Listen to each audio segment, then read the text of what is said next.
Okay, this next one, just given that kind of recent events in my life have kind of overtaken things, this was written when I thought I was never going to play music again, but you know, the whirligig of time brings forth its own revenges, as I discovered when I saw a free production of Twelfth Night in Fort Greene Park earlier this afternoon. Man, I love living in Brooklyn. Had a couple of hours to kill. What am I going to do? I'll just head down to the park, and there's like my favorite Shakespeare comedy. For real, Joe. Okay, so this one's about like being like approaching middle age in punk rock.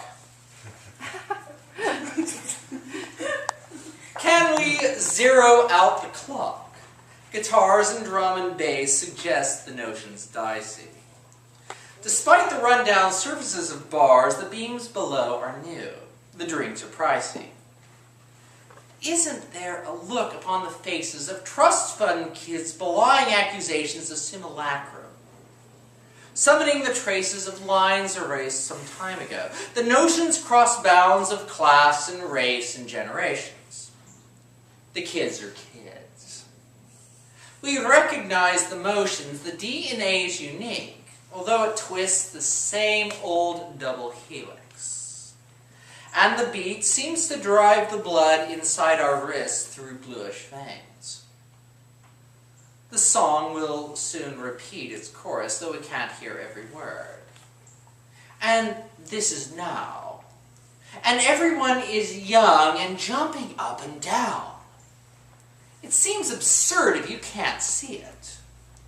Everything is new. We've seen it all before. Oh, have we really? Or something like it. Cabaret Voltaire, Summer of Love.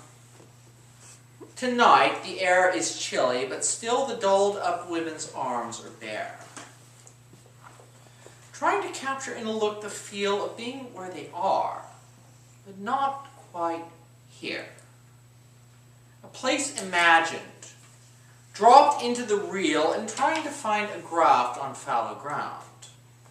Mutating with age and dressed in better gear, the slogans fade. The rebels come around. She loved to talk about her art. I listened, mouthed Tristan Sara, and she answered, who?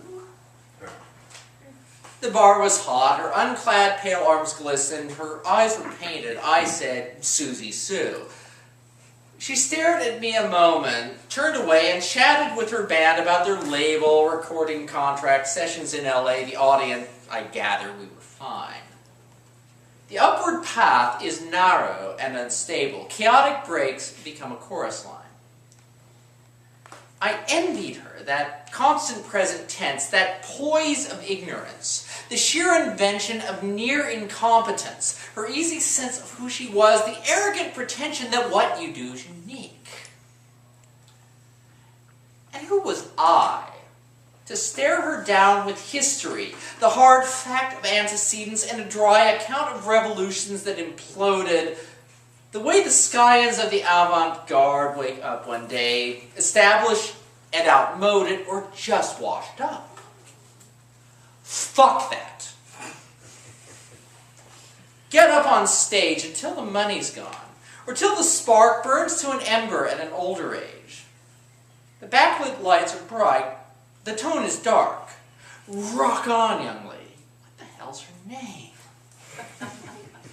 Stay right here, downstairs in a downtown bar. Don't let them tell you that you're all the same. Don't let me tell you who I think you are. We've seen it all before. The drunk flirtation on the sidewalk, late nights on the streets, the blank slate of a lack of reputation.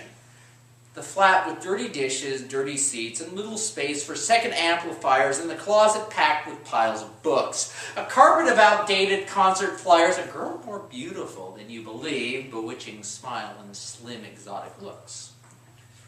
And noble notions, though perhaps naive. But everything we take as read is new. For someone else, still unendowed with loss. The pessimism of the longer view. The nature of the lines they have to cross. Someday they switch to khakis, though chagrined. Perhaps turned rueful at their indiscretions, now smug and overpaid and double-chinned. Or maybe they'll look back and smile that way one does at some now faded recollections of what one used to be back in the day.